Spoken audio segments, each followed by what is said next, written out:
በተሽከርካሪያቸው መስታወት ላይ ጥቁር ስቲከር አድርገዋል በተባሉ ከ33000 በላይ አሽከርካሪዎች ላይ እርምጃ መወሰዱን ፖሊስ አስታወቀ። ህጋዊ ፈቃድ ሳይኖራቸው በተሽከርካሪ መስታወት ላይ ጥቁር ስቲከር የሚለጥፉ የአደጋ ጊዜ መብራቶችን እየገጠሙ ጥቁር መስታወት ያስገጠሙ እንዲሁም ለአደጋ ጊዜ ተሽከርካሪዎች የተፈቀዱ ጥሩምባዎችና መብራቶችን በገጠሙ አሽከርካሪዎች ላይ ጠንካራ እርምጃ እንደሚወስድ የአዲስ አበባ ፖሊስ ጠቅላይ መምሪያ አሳስቧል። ጠቅላይ መምሪያው ባለፉት 6 ወራት አደረኩት ባለው ቁጥጥር 33059 አሽከርካሪዎች ምንም አይነት ፍቃድ ሳይኖራቸው በተሽከርካሪያቸው መስታወት ላይ ጥቁር ስቲከር ባደረጉት ላይ እርምጃ መውሰዱን አስታውቋል።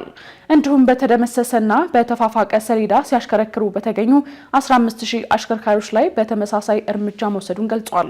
በተሽከርካሪ መስታወት ላይ የሚለጠፍ ስቲከር አሽከርካሪው የውጭውን እንቅስቃሴ በትክክል ተመልክቶ እንዳያሽከረክር እንዲሁም የትራፊክ ተቆጣጣሪዎችን በተሽከርካሪ ውስጥ ያለውን ሁኔታ እንዳይቆጣጠሩ እንቅፋት እየፈጠረ ነው ሲል ፖሊስ አስታውቋል። ፖሊስ ከዚህም በላይ አንዳንድ ወንጀል ፈጻሚዎች ይህንን አጋጣሚ በመጠቀም ወንጀል ሲፈጽሙ እጅ ከፍንጅ መያዛቸው ጉዳዩ አሳሳቢ እንደሆነም አመልክቷል።